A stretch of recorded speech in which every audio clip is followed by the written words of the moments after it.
হ্যাঁ ভাই আমাকে একবার পিছনে দিয়ে দিয়েছেন দিল ভাই।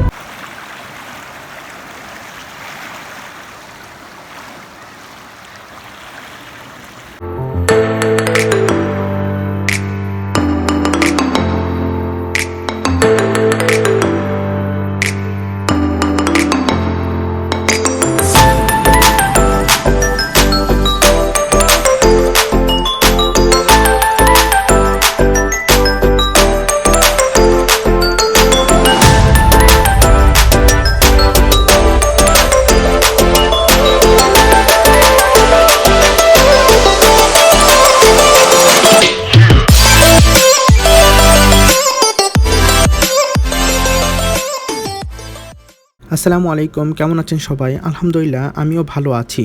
জেনে রাখা ভালো, আজ ঈদুল ফিতরের তৃতীয় দিন।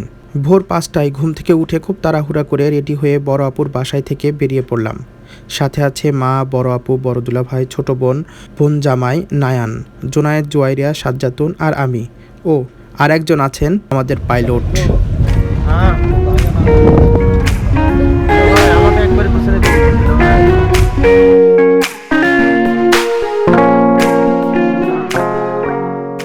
এত সব কথা শোনার পরে আপনারা সবাই বলতেই পারেন, কোথায় যাচ্ছেন, কেন যাচ্ছেন, কেমন করে যাচ্ছেন, কি কি দেখতে যাচ্ছেন?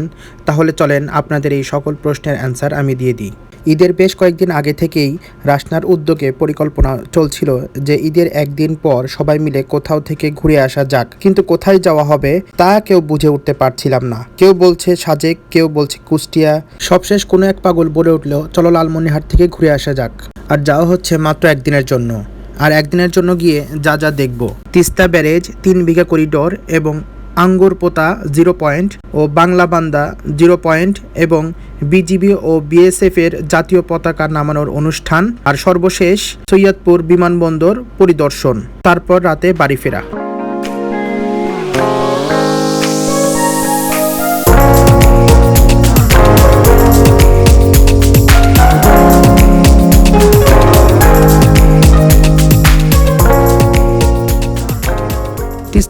তিস্তা ব্যারেজ বা তিস্তা সেচ প্রকল্প বাংলাদেশের সবচেয়ে বৃহত্তম সেচ প্রকল্প। তিস্তা নদীর উপর নির্মিত তিস্তা ব্যারেজের এক পাশে আছে লালমনিরহাট জেলার হাতীবান্ধা উপজেলার দোয়ানি গ্রাম এবং অন্য পাশে আছে নীলফামারী জেলার ডিমলা উপজেলাধীন ডালিয়া নামক স্থান। তিস্তা ব্যারেজ তৈরির মূল কারণ খুঁজে পাওয়া যায় রংপুর, দিনাজপুর, নীলফামারী ও বগুড়া জেলার অনাবাদী জমিতে সেচ সুবিধা প্রদানের জন্য 1937 খ্রিস্টাব্দে তৎকালীন সরকার তিস্তা ব্যারেজ তৈরির পরিকল্পনা গ্রহণ করেন। পরবর্তীতে 1979 সালে 615 মিটার দৈর্ঘ্যের 44টি রেডিয়াল গেট বিশিষ্ট ব্যারেজের নির্মাণ কাজ শুরু হয়, যা 1990 সালে শেষ হয়। তিস্তা ব্যারেজের নদীর দুই পাশে গড়ে তোলা হয়েছে সবুজ বেষ্টনী। এছাড়াও ব্যারেজ এলাকায় রয়েছে কয়েকটি পিকনিক স্পট। ব্যারেজের কালো পিচের রাস্তা ধরে ছুটে চলা কিংবা চারপাশের পরিবেশের মন ভোলানো সৌন্দর্য এখানে আগত দর্শনার্থীদের এক অলৌকিক মায়ায় কাছে টানে।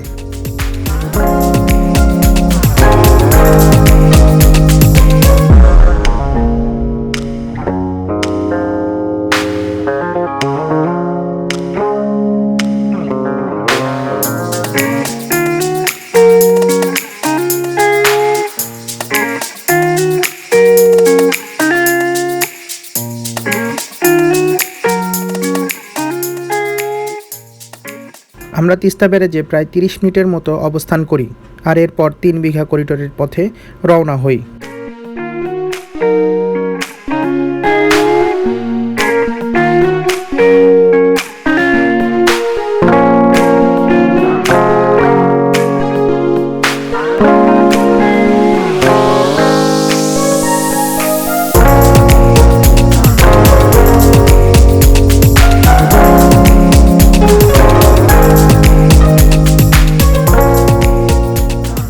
আপনাদের আরও একটা কথা জানিয়ে রাখি, আমাদের একদিনের বিভিন্ন স্থানে ঘোরার গল্পগুলো মোট 4টি ভিডিওর মাধ্যমে আপনাদের সাথে শেয়ার করব।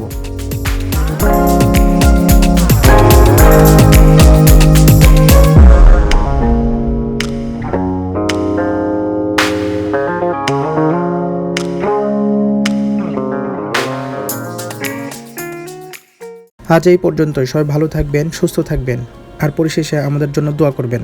আসসালামু আলাইকুম।